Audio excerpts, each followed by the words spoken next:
Good morning students. देखिएगा, एक relation है, दूसरी टाइप का सेट आपके पास। पहले तो क्या था आपके पास, हम ये लिखते थे ए कोई भी सेट है, ठीक है, और आर कोई भी रिलेशन होता था। इस सेट के हमने दो एलिमेंट लेने थे। अब जो सेट होगा, अब आपके पास सेट लेना है n क्रॉस n। इसका मतलब क्या होगा, इस सेट के दो एलिमेंट्स लेने हैं और उनके बीच में कोई रूल लगाना है। अब इस सेट के अंदर एलिमेंट कैसे होंगे, ये है कार्टेशियन प्रोडक्ट। कार्टेशियन प्रोडक्ट के अंदर एलिमेंट्स होंगे वो ऑर्डर पेयर के अंदर होंगे। तो इस सेट के हमने दो एलिमेंट लेने हैं, मतलब दो ऑर्डर पेयर लेने हैं। तो आर एक रिलेशन है, रिलेशन के अंदर दो एलिमेंट ले लिए। एक एलिमेंट ये ए बी एक एलिमेंट है और सी डी दूसरा एलिमेंट है। क्योंकि एलिमेंट इस सेट के लेने हैं, ये कार्टेशियन प्रोडक्ट का सेट है, इसके अंदर एलिमेंट आएंगे वो ऑर्डर पेयर में आएंगे। तो एक ऑर्डर पेयर ये ले लिया, दूसरा ऑर्डर पेयर ये ले लिया। तो सेट के अंदर दो एलिमेंट ले लिए। अब उन दोनों के बीच में कोई रूल होगा तभी उनको रिलेशन बोलेंगे। अब उनके बीच में रूल ये है कि ए प्लस डी और बी प्लस सी अगर बराबर हो जाएगा तो ए बी का सी डी के साथ रिलेशन हो जाएगा। अब इस रूल को हम कैसे पढ़ेंगे, इसका नाम रख लेंगे ये 1 2 3 4। तो कहता है ए प्लस डी, ए पहले नंबर पे है, डी चौथे पे। तो पहले और चौथे का जो सम होगा वो दूसरे और तीसरे के सम के अगर बराबर है तो उन एलिमेंट्स का रिलेशन हो जाएगा, अदरवाइज रिलेशन नहीं होगा। अब आपने बताना कि ये जो रिलेशन है ये रिफ्लेक्सिव, सिमेट्रिक और ट्रांजिटिव होगा, मतलब इक्विवेलेंस रिलेशन होगा। तो रिफ्लेक्सिव के लिए हम क्या लेके चलते थे भाई, कोई भी एलिमेंट लिया, उस एलिमेंट का रिलेशन उसी के साथ हम दिखाएंगे। तो हमने एक एलिमेंट ले लिया ए बी। याद रखना, ध्यान देना इस बात का, हमने एलिमेंट ए और ए नहीं लेके चलना है।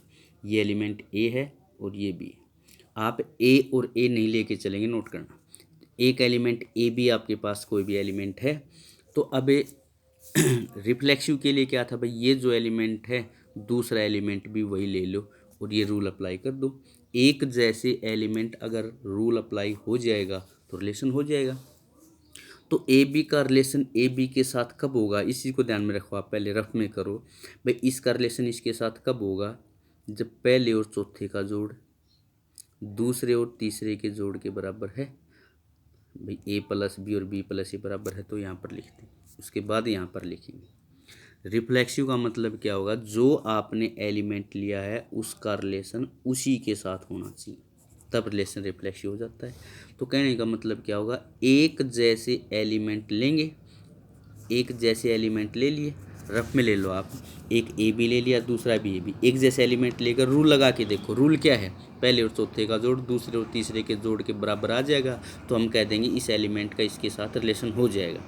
तो आपने देखा, रफ में लेके देखिए, उसके बाद ये लिख देंगे उनका सम बराबर हो गया। एक जैसे एलिमेंट लेकर रूल लगाया, रूल हो गया, रूल हो गया तो हम क्या बोल लेंगे, उनका रिलेशन है, रिलेशन रिफ्लेक्सिव है। उसके बाद आ जाओ सिमेट्रिक में। ये थोड़ा सा थ्योरेटिकली है भाई, पोर्शन है भी थोड़ा सा बोरिंग, थोड़ा ध्यान से समझना। सिमेट्रिक में क्या है, आपने सिमेट्रिक का क्या होता है भाई, ए का अगर बी के साथ रिलेशन है तो बी का ए के साथ दिखाना होता है। मतलब एक एलिमेंट का दूसरे के साथ रिलेशन है तो दूसरे का पहले के साथ दिखाना आपने। तो दो एलिमेंट ले लिए, एक ए बी ले लिया और दूसरा सी डी। ए और बी, पहले वाले में क्या लिखते थे, एक्स और वाई कोई भी दो एलिमेंट्स हैं, कहाँ से, उस सेट से बिलोंग करते हैं, सच दैट एक्स का रिलेशन है वाई के साथ, और फिर हम दिखाएंगे वाई का रिलेशन एक्स के साथ। यहाँ पर हमने दिखाना है एक्स का रिलेशन होगा एक्स के साथ। वो एक्स एलिमेंट अब इस सेट का है, इसके अंदर ये कार्टेशियन प्रोडक्ट है, एलिमेंट्स ऑर्डर पेयर में लेने पड़ेंगे।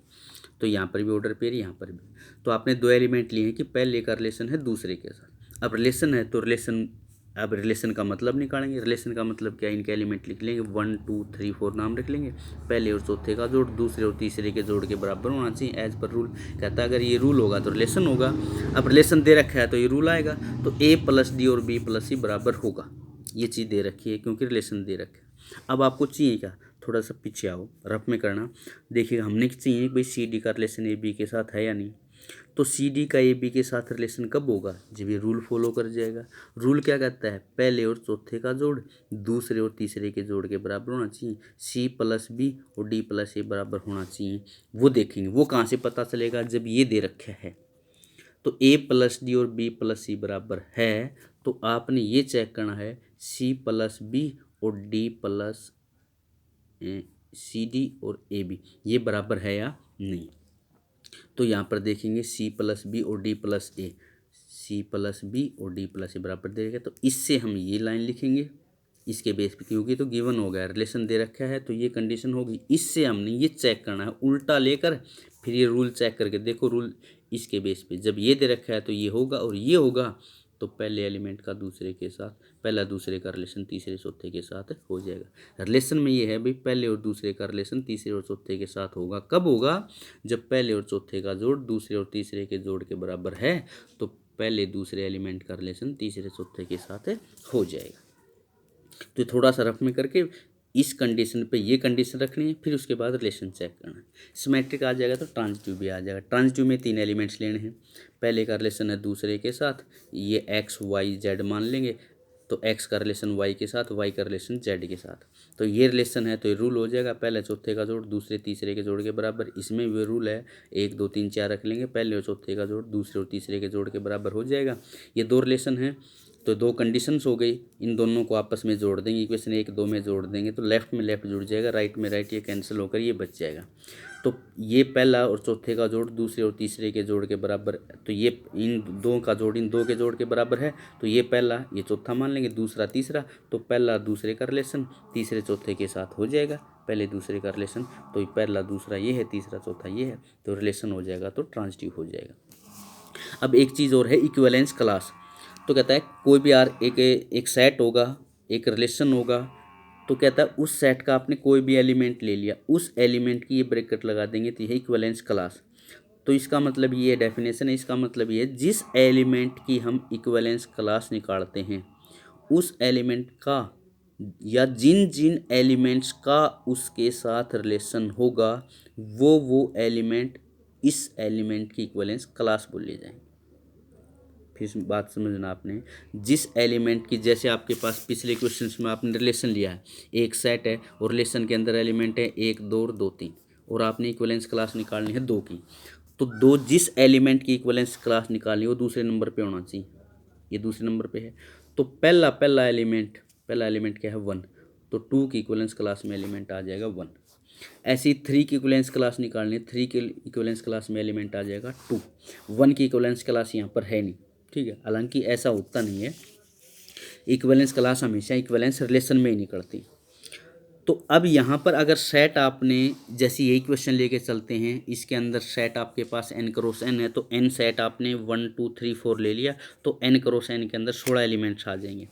तो आपने क्या आता है 1 और 3 की इक्विवेलेंस क्लास निकालनी, तो जिस एलिमेंट की इक्विवेलेंस क्लास निकालनी है तो वो एलिमेंट जिन जिन का इसके साथ रिलेशन हो जाएगा, जिन जिन एलिमेंट्स का 1 3 के साथ रिलेशन हो जाएगा वो एलिमेंट 1 3 की इक्विवेलेंस क्लास बोल ली जाएगी।